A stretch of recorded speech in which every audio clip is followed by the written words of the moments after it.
তোমার চোখে জল দেখেছি। গানের কথার মতোই ভক্ত শ্রোতাদের চোখের জলে ভাসিয়ে বিদায় নিলেন সঙ্গীত শিল্পী হাসান আবিদুর রেজা জুয়েল।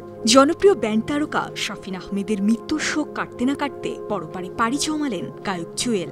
মঙ্গলবার সকাল 11:30 দিকে তিনি শেষ নিঃশ্বাস ত্যাগ করেন। মৃত্যুকালে জুয়েলের বয়স হয়েছিল 56 বছর। দুঃখ আমার কণ্ঠের মনীহা। এক যুগেরও বেশি সময় ধরে ক্যান্সারের সঙ্গে যুদ্ধ করে হেরে গেলেন সেদিনের এক বিকেলে খ্যাত শিল্পী। 1911 সালে জুয়েলের লিভার ক্যান্সার ধরা পড়ে। এরপর ফুসফুস ও হাড়েও সেটি ক্রমশ সংক্রমিত হয়। পরবর্তীতে দেশ ও বিদেশে চিকিৎসা নিয়েছেন। আমার গল্প শুনে কারো চোখে করুণা। অবশেষে চলতি বছরের 23 জুলাই রাত থেকে লাইফ সাপোর্টে নেওয়া হয় জুয়েলকে। মাঝে 25 জুলাই শারীরিক অবস্থার খানিক উন্নতির খবর পাওয়া গেলেও আজ চিকিৎসকদের সকল চেষ্টা ব্যর্থ করে গায়ক চলে গেলেন না ফেরার দেশে।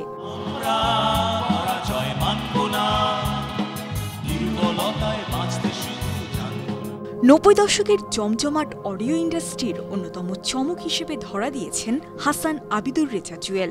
আয়ুব বাচ্চুর সুরে তার প্রথম অ্যালবাম কুয়াশা প্রহর প্রকাশিত হয় 1993 সালে। প্রথম অ্যালবামেই বাজিমাত করেন জুয়েল।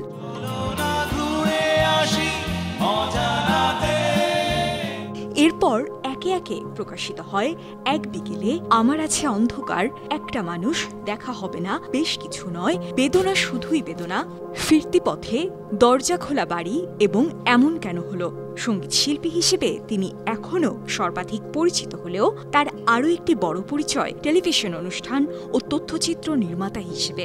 পাশাপাশি সঞ্চালনাও করেছেন। ভীষণ দুঃখ পাবো আমি তো রয়েছি সুখে। 1986 সালের পর ঢাকা বিশ্ববিদ্যালয়ের টিএসসি কেন্দ্রিক সাহিত্য ও সাংস্কৃতিক তৎপরতার সঙ্গে জড়িয়ে পড়েন জুয়েল। তখনই বিভিন্ন মিডিয়ার সঙ্গে তার যোগাযোগ হয়।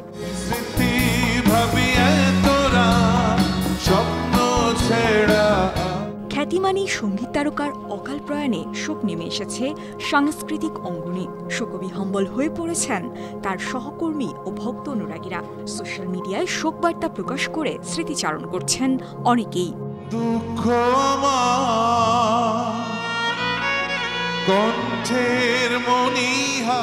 মৃত্যুকালে জুয়েল স্ত্রী ও এক কন্যা সন্তান রেখে গেছেন। অসময়ে চলে গেলেও চিরকাল এদেশের শ্রোতা দর্শকের কাছে সম্মানিত হবেন গুণী এই সঙ্গীত তারকা। বিনোদন ডেস্ক, 52 টিভি।